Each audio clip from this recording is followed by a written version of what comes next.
ಒಂದು ನ್ಯೂಸ್ ನೋಡೋ ಏನಂತ ಹೇಳಿ. KGF ನಲ್ಲಿ ಮತ್ತೆ ಗಣಿಗಾರಿಕೆ ಆರಂಭ. 13 ಗಣಿ ತ್ಯಾಜ್ಯ ಪ್ರದೇಶದಲ್ಲಿ ಗಣಿ ಚಟುವಟಿಕೆ. ರಾಜ್ಯ ಸಂಪುಟ ಸಮಿತಿ ತ್ಯಾಜ್ಯದಲ್ಲಿದೆ ಸಾವಿರಾರು ಕೋಟಿ ಮೌಲ್ಯದ ಲೋಹ.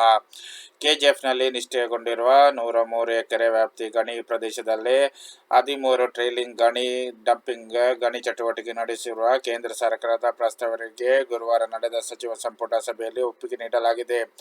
1970ರಿಂದ 5203 ಎಕರೆ ವ್ಯಾಪ್ತಿಯಲ್ಲಿ ಗಣಿಗಾರಿಕೆ ನಡೆಸಿರುವ KGF ನ ಭಾರತ್ ಗೋಲ್ಡ್ ಮೈನ್ಸ್ ಸಂಸ್ಥೆ ಅಧಿಕೃತವಾಗಿ ಗಣಿಗಾರಿಕೆ ಸ್ಥಗಿತಗೊಳಿಸುವ ವೇಳೆಗೆ ಒಟ್ಟು 1003 ಎಕರೆ ವ್ಯಾಪ್ತಿಯಲ್ಲಿ 13 ಟ್ರೈಲಿಂಗ್ ಡಂಪ್ ಸೃಷ್ಟಿಯಾಗಿದ್ದು, ಚಿನ್ನ ತೆಗೆದ ಉಳಿದ 3.2 ಲಕ್ಷ ಟನ್ ಗಣಿ ತ್ಯಾಜ್ಯ ಇದರಲ್ಲಿರುವುದು ಅಂದಾಜಿಸಲಾಗಿದೆ.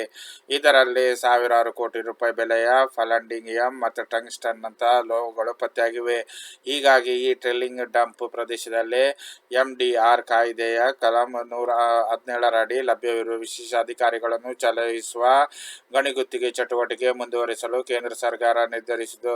ಈ ಸಂಬಂಧ ಸರ್ಕಾರ ರಾಜ್ಯ ಸರ್ಕಾರಕ್ಕೆ ಪತ್ರ ಬರೆದು ಅನುಮತಿ ಕೋರಿತ್ತು. ಈ ಬಗ್ಗೆ ಕಳೆದ ಸಚಿವ ಸಂಪುಟ ಸಭೆಯಲ್ಲಿ ಚರ್ಚಿಸಿದ ಸರ್ಕಾರ, ಭಾರತ್ ಚಿನ್ನ ಗಣಿ ಸಂಸ್ಥೆಯು ರಾಜ್ಯಕ್ಕೆ 70.24 ಕೋಟಿ ರೂಪಾಯಿ ಹಣ ಪಾವತಿ ಬಾಕಿ ಉಳಿಸಿಕೊಂಡಿದೆ. ಹೀಗಾಗಿ ಗಣಿ ಚಟುವಟಿಕೆಗೆ ಅವಕಾಶ ನೀಡಬಾರದು ಎಂದು ಚರ್ಚಿಸಿ ಗಣಿ ಚಟುವಟಿಕೆ ಅನುಮತಿ ನೀಡುವ ಪ್ರಸ್ತಾವವನ್ನು ಮುಂದಿಟ್ಟಿತು.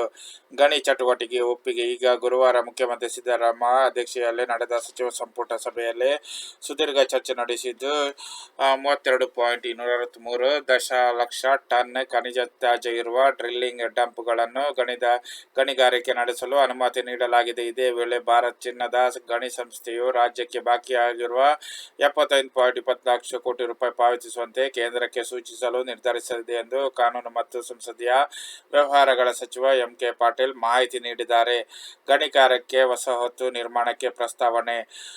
5213 ಎಕರೆ ಗಣಿ ಪ್ರದೇಶದಲ್ಲಿ 2330 ಎಕರೆ ಪ್ರದೇಶವನ್ನು ಕೈಗಾರಿಕಾ ವಸಾಹತು ಸ್ಥಾಪಿಸಲು ನೀಡುವಂತೆ ರಾಜ್ಯ ಸರ್ಕಾರವು ಕೇಂದ್ರ ಸರ್ಕಾರದ ಬಳಿ ಬೇಡಿಕೆ ಇಟ್ಟಿವೆ.